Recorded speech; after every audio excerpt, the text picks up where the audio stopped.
The science behind semaglutide is amazing. It's amazing.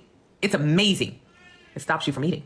No longer do you have to have self-will, power over food, right? So I think the biggest issue with Americans eating almost 4,000 calories a day is not us, right? It's our government more so. The fact that Chick-fil-A is able to sell you 3,000 calories in a sitting. The fact that Crumble Cookie can make a cookie 4,000. The fact that Starbucks does routinely hand out of their window 1,000 calorie drinks. I wish that someone could stop them. They are the real villains here, right? The government not having enough oversight over these companies who on purpose give us so much food that we are binging and we're becoming unrecognizable, right? 74% of Americans overweight, 62% of black women are obese, 2 out of 3 Americans going to have type 2 diabetes or be pre-diabetic, 40% of Americans in their lifetime will have some form of cancer, right? So the government won't say anything. They're allowing us to have foods that are banned in every other country except for here.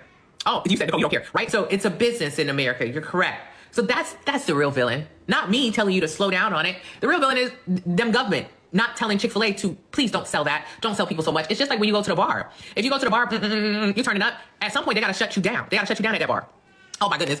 Yes, Southern Belle. They got to shut you down because if you leave that bar and you want too many in and you hurt somebody, the bar getting sued. They know that much. So food should be the same. I done seen her come here every year after year. She getting bigger and bigger and bigger. I've got to say no to her. Ma'am, you can't come to this restaurant no more. I'm putting my foot down. But that's not how it works here. Okay, so fine. So that's the issue. We should really address people's relationship with food. We should become a much more walkable country, walkable city. We should be like China, but nobody wants to say that. You need to create a lot more green spaces for people and help people create a better relationship with food from early childhood. What is food? Why is food? How much food? All the things. But we don't do that. So instead they come up with this, semaglutides.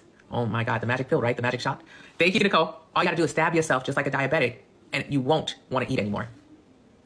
Stab yourself like a diabetic and you won't want to eat anymore. I'm not sure. How does that solve a problem? It doesn't.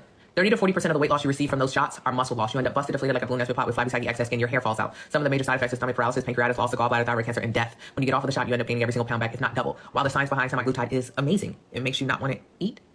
I don't think it's really the answer. And based on the people who have done it and then got big again, I would say that they'd agree with me. But you tell me, what is the answer? Learning how to eat. Thank you, Skylar. So since them government is not going to change anything, since shots are not going to change anything, right? The only thing that I can do is help people build more muscle. If you have more muscle, you'll be able to burn more calories. So it's basically like making the human body evolve even faster. Humans have been burning around 2,000 calories a day every single day since the beginning of time. And our bodies haven't really evolved much from them because our eating hasn't really changed. So in order for us to burn more calories, because the American diet is almost 4,000 calories, you have to build more muscle and be more active. So I encourage people to build muscle, to eat at maintenance, to push heavy weight, and to do 30 minutes of cardio every day so they can afford more calories. If we can do that, that feels like the only answer I can come up with. That works. I've helped over 100,000 people lose fat and build muscle. That's it.